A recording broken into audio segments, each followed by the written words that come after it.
Hello everyone and welcome to UGC NET mentor guys. एक बहुत ही अच्छी गुड न्यूज़ निकल के आ रही है उन सभी कैंडिडेट के लिए जो असिस्टेंट प्रोफेसर बनना चाहते हैं। इनफैक्ट इस 2026 ईयर में मल्टीपल स्टेट से अलग-अलग स्टेट से जो वैकेंसीज हैं असिस्टेंट प्रोफेसर की वो रेगुलर बेसिस पर अनाउंस हो रही हैं।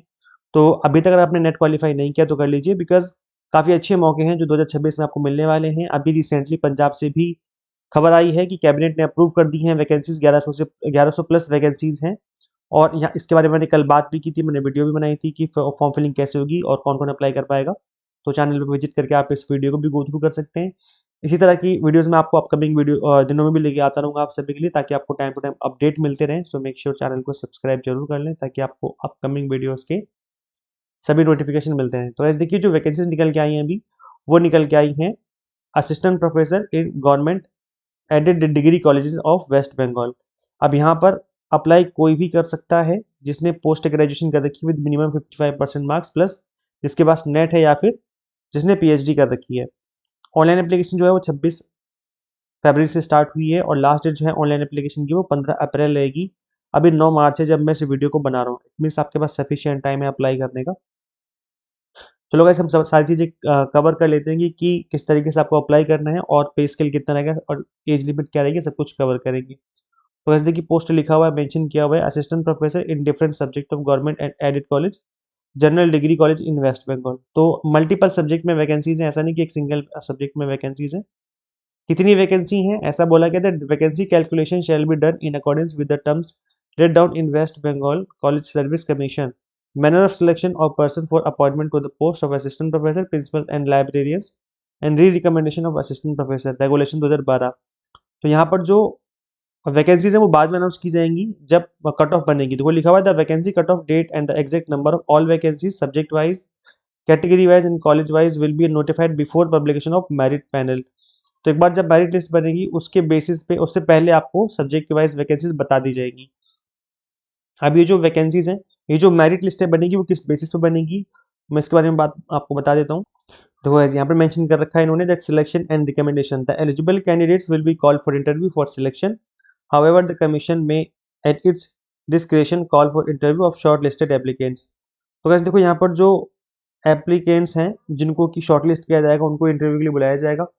अब यहाँ पर जो सिलेक्शन होगा वो किस बेसिस पे होगा, the overall selection procedure shall incorporate transparent, objective, and credible methodology of analysis of the merits and credentials of the applicants based on weightage given to the performance of the candidate in different relevant dimension। तो आपको अलग अलग चीज़ों को लेकर के, अलग अलग डायमेंशंस को लेकर के मार्क्स दिए जाएंगे आपके परफॉर्मेंस के बेसिस पे, और उसकी वेटेज जब वो पब्लिक की जाएगी आपको पता चलेगा कि कितने मार्क्स आपके बन रहे हैं और किसको बुलाया गया इंटरव्यू के लिए, किसको नहीं बुलाया गया है। तो कंप्लीट चीज़ें जो है वो ट्रांसपेरेंट रहेंगी, ऐसे मेंशन किया हुआ है इन्होंने। जो परफॉर्मेंस रही है आपकी, जो वेटेज आपको दी जाएगी वो मिलेगी आपके एकेडमिक परफॉर्मेंस के अकॉर्डिंग कि आपने ग्रेजुएशन में कितना स्कोर किया है, पोस्ट ग्रेजुएशन में कितना स्कोर किया है। इसके अलावा आपने नेट नेट क्वालिफाई कर रखा है या फिर जेआरएफ क्वालिफाई कर रखा है, पीएचडी कर रखी है नहीं कर रखी है, आपने रिसर्च पेपर लिखे हैं नहीं लिखे हैं, क्या आपको कोई एक्सपीरियंस है। तो इन सब चीज़ों का कंसिडर किया जाएगा, उसी के बेसिस पे आपको मार्क्स दिए जाएंगे और उसी के बेसिस पे आपको कॉल किया जाएगा इंटरव्यू के लिए। So recommendation shall be done on the basis of merit cum preference system of counselling. और यहाँ पर मेंशन किया हुआ उन्होंने डिटेल में नीचे की तरफ, मैं बता दूंगा अभी आपको। पे स्केल कितना रहेगा, एंट्री पे एट एकेडमिक लेवल जो रहता है एकेडमिक लेवल 10 57,700 का, और the amount as per relevant government order notification which will be remain in force at the material point of time. तो यहाँ पर जो बेसिक पे रहता है 57,700 वो प्लस बाकी जो अलाउंस रहते हैं DHR जितने भी तरह के अलाउंस होते हैं वो सारे अलाउंसेस मिलेंगे, तो अच्छे खासा अमाउंट बन जाएगा सैलरी का। अगर हम बात करें क्वालिफिकेशन की कि कौन अप्लाई कर सकता है, तो क्वालिफिकेशन जैसे कि आप सभी को पता है कि अगर आप असिस्टेंट प्रोफेसर बनना चाहते हैं आर्ट्स कॉमर्स ह्यूमैनिटीज या सोशल साइंस कॉमर्स इस तरह के सब्जेक्ट में, तो यहाँ पर आपके मिनिमम 55% मार्क्स होनी चाहिए पोस्ट ग्रेजुएशन में। इसके अलावा यहाँ पर रिलैक्सेशन दिया गया है कुछ स्पेसिफाइड कैटेगरीज को जो कि वेस्ट बंगाल की हैं। तो अगर आप उस वेस्ट बंगाल की रिजर्व कैटेगरी से बिलोंग करते हैं तो उसमें उस केस में आपको 5% का रिलैक्सेशन दिया जाता है। इसके अलावा ये तो आपको PG plus with minimum 55% marks तो आपके पास होनी ही चाहिए। प्लस दूसरा है कि आपके पास नेट सर्टिफिकेट जो है वो पास होना, मतलब आपने नेट क्लियर किया हो। तो नेट क्लियर किया फिर स्लेट क्लियर किया हो वेस्ट बंगाल वाला, तो उस केस में आप यहाँ पे एलिजिबल होंगे अप्लाई करने के लिए। इसके अलावा अगर हम बात करें, अगर आप असिस्टेंट प्रोफेसर बनना चाहते हैं music performing arts visual arts इस तरह के सब्जेक्ट में, तो ऐसे में आपका जो रिकॉर्ड है एकेडमिक रिकॉर्ड वो तो अच्छा होना ही चाहिए। इसके अलावा आपने नेट क्वालिफाई कर रखा हो, और इसके अलावा यहाँ पर एक चीज़ और है कि आपका जो है आपको नॉलेज होनी चाहिए, आपकी प्रोफेशनल जो है आर्टिस्ट वो कमांड होनी चाहिए अपने प्रोफेशन के ऊपर। तो चीज़ें मेंशन कर रखी हैं, तो आप एक बार गो थ्रू कर लेना जिस अगर आप इन सब्जेक्ट से बिलोंग करते हैं तो। बाकी रिलैक्सेशन यहाँ पे दिया गया है 5% का, अगर आप रिजर्व कैटेगरी से बिलोंग करते हैं।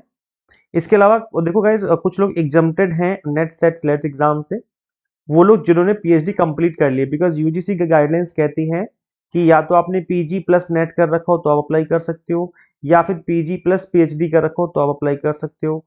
ठीक है, तो अगर आपने पीजी प्लस पीएचडी है आपके पास, तो उस केस में आपके पास अगर नेट नहीं है तो भी चलेगा, तो भी आप एलिजिबल होंगे यहाँ पे अप्लाई करने के लिए। तो ये आपकी एलिजिबिलिटी क्राइटेरिया जो कि हमने आपके यहाँ पे डिस्कस करी है।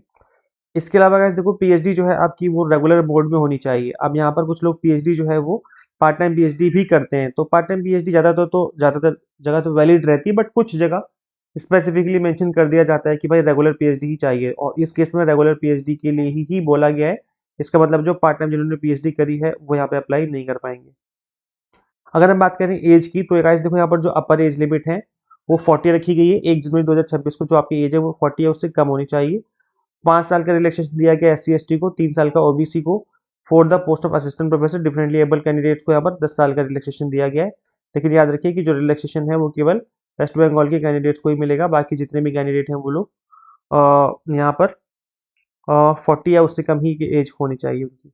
अच्छा, जिनका पीएचडी हो गया उनकी एज तो काफ़ी ज़्यादा हो जाती है, तो exceptionally qualified over age candidate having PhD degree with evidence of significant post doctoral research work may be called for interview and the discretion of West Bengal College Service Commission only in the rarest case, but mere participation in the selection process does not entitle the candidate for recommendation useless the cover unless the overage of incumbents condemned by the state। और मतलब ये कहने का मतलब ये कि भाई अगर आपकी एज ज़्यादा हो गई है 40 या उससे ज़्यादा आप हो चुके हो, लेकिन आपकी जो पीएचडी वो बहुत अच्छी है, उसके बाद आपने रिसर्च वर्क भी बहुत अच्छा कर रखा है, पोस्ट डॉक्टर रिसर्च वर्क भी बहुत अच्छा है आपका, तो उस केस में आपको कॉल किया जा सकता है। मतलब उस केस में एज ज़्यादा मैटर नहीं करेगी। तो ये भी बहुत रेयर केस में है, ऐसा नहीं कि सबके साथ ही ऐसा हो सकता है, लेकिन रेयर केस में ऐसा देखने को मिल सकता है कि अगर आपकी एक्सेप्शनल डिग्री है, मतलब आपने एक्सेप्शनल तरीके से पीएचडी करी है, तो उस केस में आपको यहाँ पर कॉल किया जा सकता है।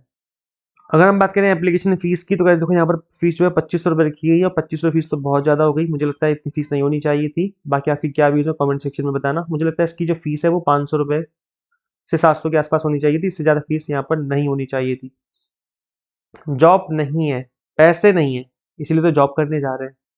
अगर पैसे ही होते इतने अप्लाई करने के लिए तो कोई जॉब क्यों करता? अपना खुद का बिजनेस स्टार्ट नहीं कर लेगा?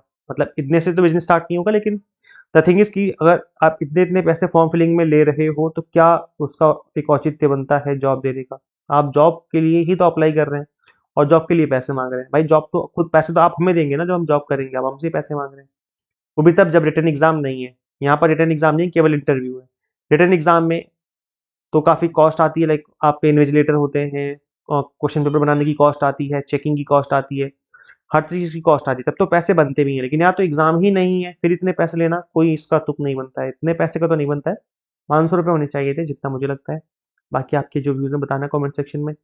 जनरल कैंडिडेट की 2500 है, 1250 रुपये है। SC/ST OBC AWS कैटेगरी की, मतलब बख्शा कोई नहीं जाएगा, फीस सबसे ली जा रही है यहाँ पर। तो बाकी चीज़ें यहाँ पर मेंशन, अगर आप इंटरेस्टेड है तो आप अप्लाई कर सकते हैं। देखो गाइज, इसका लिंक जो है मैं description box and comment box में अवेलेबल करवा दूंगा। तो जो ऑफिशियल वेबसाइट है West Bengal college service commission, आप यहीं पे देखेंगे, यहाँ पे देखो लिंक दिया हुआ है अप्लाई करके। तो अप्लाई नाउ पे क्लिक करेंगे तो यहाँ पे आपको अप्लाई करने का ऑप्शन दिख जाएगा। तो इस वेबसाइट का लिंक मैं description box and comment box में दे दूंगा। गाइज देखो, हर जगह मिनिमम क्वालिफिकेशन नेट मांगी जाती है, और अगर नेट पास कर लिया तो JRF क्वालिफाई करो, क्योंकि JRF को प्रेफरेंस दी जाती है।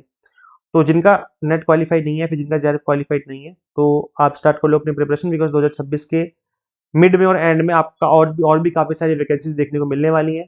हम भी गाइज आपको अपने प्लेटफॉर्म पर एग्जाम टारगेटेड प्रिपरेशन करवाते हैं। गाइज देखो, how to qualify UGC in first attempt में एग्जाम क्रैक करने का एक सिंपल सा फॉर्मूला है कि आप स्टार्टिंग से एग्जाम टारगेटेड पढ़िए अभी से। हम आपको paper 1 commerce management and political science के to the point exam targeted preparation करवाते हैं। कंप्लीट कंटेंट बाइलिंगुअल मिलता है आपको। 100 mock test and PDF notes मिल जाते हैं, जिसके थ्रू आप मल्टीपल टाइम रिवीजन और प्रैक्टिस कर सकते हैं।